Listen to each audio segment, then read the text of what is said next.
கர்த்தருடைய பரிசுத்த நாமத்துக்கு மகிமை உண்டாகட்டும்.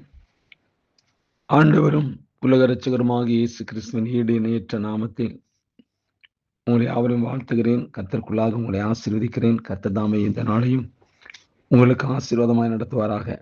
பிரியமானவர்களே, இந்த நாளிலும் தியானத்திற்காக எடுத்துக்கொண்ட பரிசுத்த வேதாகமத்தினுடைய பகுதி மத்திய எழுதின சுவிசேஷம் 12ஆம் அதிகாரம் 34வது வசனம், அதனுடைய பின்பகுதி.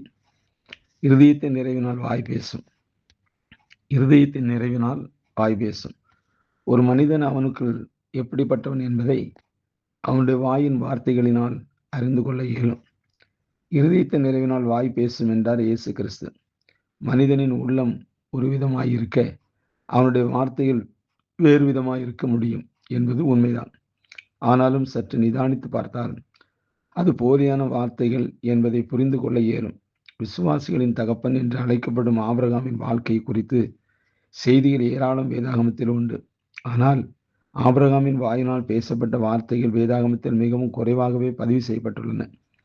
ஆனால் இந்த கொஞ்ச வார்த்தைகள் ஆபிரகாம் எப்படிப்பட்ட உள்ளத்தை உடைய ஒரு மனிதன் என்பதை தெளிவாக வெளிப்படுத்துகின்றன. லோத்துவுக்கும் ஆபிரகாமுக்கும் இடையில் பிரச்சனையில் உருவான ஒரு சூழ்நிலையில் ஆபிரகாம் பேசிய சில வாக்கியங்களை கவனித்து பார்ப்போம்னால் அந்த வார்த்தைகளில் பதட்டமோ, கோபமோ, ஆணவமோ, விரக்தியோ, வெறுப்போ, கசப்போ, கபடோ, தந்திரமோ இல்லை. அந்த வார்த்தைகள் கோபமாக இருக்க வேண்டிய ஒரு சூழ்நிலையில் அன்பையே எதிரொலித்து நீ யார் என்று கேட்காமல் அவன் நாம் சகோதரர் என்றான். ஆதியாகமம் 13:8 நாம் வாசிக்கிறோம். அவன் சண்டையிடாமல் நமக்குள் வாக்குவாதம் வேண்டாம் என்றான். அவனுடைய வார்த்தைகளில் சமாதானமான அவனுடைய மனநிலைமை வெளிப்பட்டது. லோத்து தன்னை விட மிகவும் சிறியவன் என்ற போதிலும் ஆபிரகாமின் வார்த்தைகளில் பெருமையோ, தான் பெரியவன் என்ற எண்ணமோ பிரதிபலிக்காமல் தாழ்மை வெளிப்பட்டது. நீ வலதுபுறம் போனால் நான் இடதுபுறம் போகிறேன் என்றான். ஆதியாகமம் 13:9. அன்பையும் சமாதானத்தையும் தாழ்மையும் வெளிப்படுத்தின ஆபிரகாமின் வார்த்தைகளில் இன்னொரு விசேஷ அம்சமும் இருந்தது. அன்பும் சமாதானமும் தாழ்மையும் உடைய ஒரு மனிதன் விடாப்பிடித்தன மனிதனாயிராமல் விட்டு கொடுத்து தியாகம் செய்ய இயன்றவனாய் இருப்பான் என்பது அவனுடைய வார்த்தைகளில் தெளிவுபட்டது. அவன் லோத்துவுடன் சமாதானமாய் இருப்பதற்காக ஒரு நஷ்டம் வந்தாலும் ஏற்க ஆயத்தமாய் இருந்தான். நீதிமானின் வார்த்தைகள் அன்பு, சமாதானம், தாழ்மை, தியாகம், உணர்வு ஆகியவளை நிச்சயம் வெளிப்படுத்தும். அமைதியை அகத்தில் கொண்டிராதவனின் வார்த்தைகள் மற்றவர்களின் அமைதியையும் கெடுத்து விடுவான்.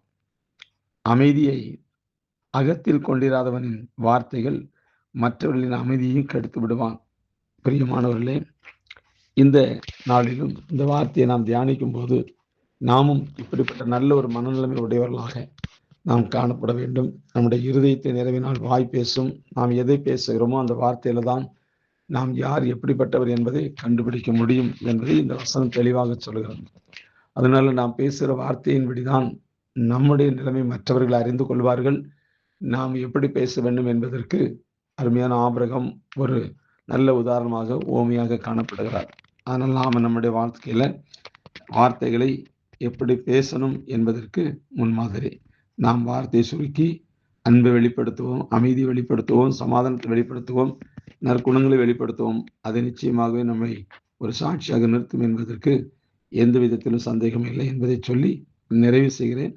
கர்த்தர் உங்களை ஆசீர்வதிப்பாராக. God bless you.